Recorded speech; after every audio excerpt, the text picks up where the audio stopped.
Assalamualaikum warahmatullahi wabarakatuh. Bertemu lagi di mata pelajaran Bahasa Indonesia.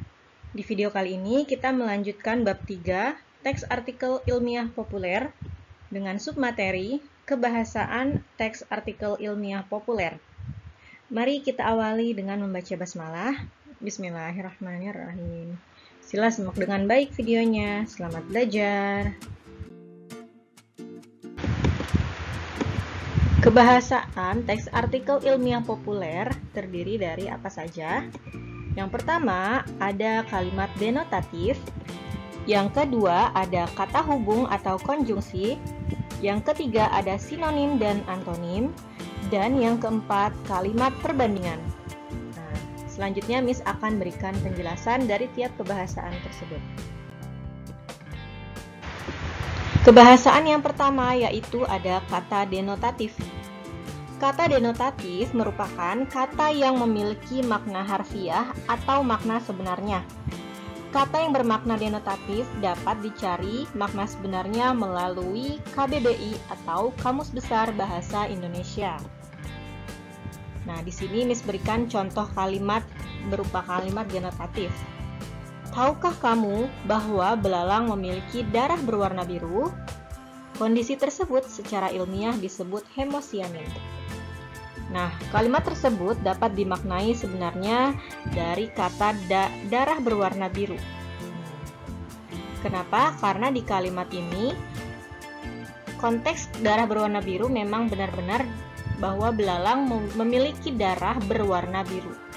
Nah, tetapi kata darah biru juga dapat dikonotasikan sebagai kaum bangsawan dan orang-orang terpandang.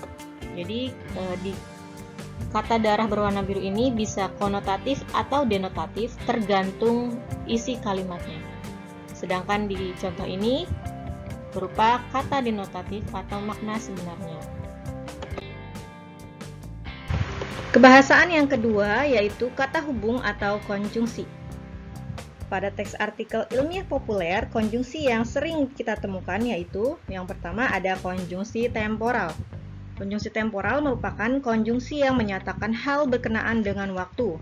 Contoh, kemudian, selanjutnya, sejak, ketika, lalu, setelahnya, dan lain-lain yang berkaitan dengan waktu. Konjungsi yang kedua ada konjungsi penegasan. Konjungsi yang menyatakan penegasan argumentasi yang telah dijelaskan sebelumnya. Contoh konjungsinya ada kata bahkan, apalagi, dan lagi pula. Dan konjungsi yang ketiga ada konjungsi kausalitas, yaitu konjungsi yang menerangkan sebab akibat dalam teks artikel ilmiah. Contoh katanya ada karena, sebab, akibatnya, oleh karena itu, oleh sebab itu.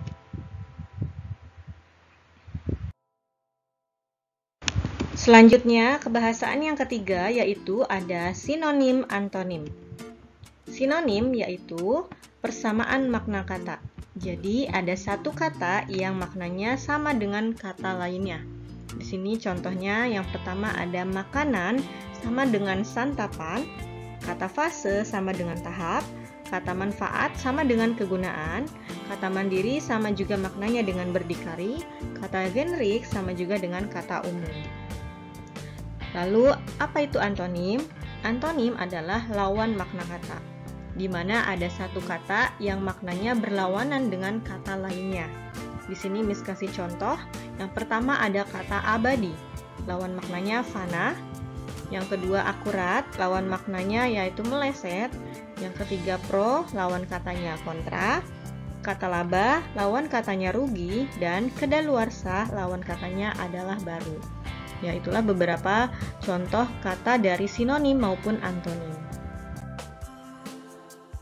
Kebahasaan yang terakhir yaitu ada kalimat perbandingan. Kalimat perbandingan digunakan dalam artikel ilmiah populer untuk membandingkan dua hal yang berbeda. Misal, membandingkan situasi objek sebelum dan sesudah diperbaiki. Nah, ditandai dengan kata daripada, dibandingkan, sementara, selaras, dan berbeda dengan. Di sini ada contoh kalimatnya. Selain itu, Indonesia juga memiliki keanekaragaman hayati dan ekosistem laut paling tinggi, sekaligus paling rentan. Nah, dibandingkan, di sini ada kalimat perbandingan, Indonesia dengan negara-negara lain di dunia. Itulah yang disebut dengan kalimat perbandingan pada teks artikel ilmiah populer. Alhamdulillah, cukup sekian video materi kali ini. Terima kasih sudah menyimak videonya. Mohon maaf jika ada kesalahan penulisan atau penjelasan. Semoga bermanfaat ya.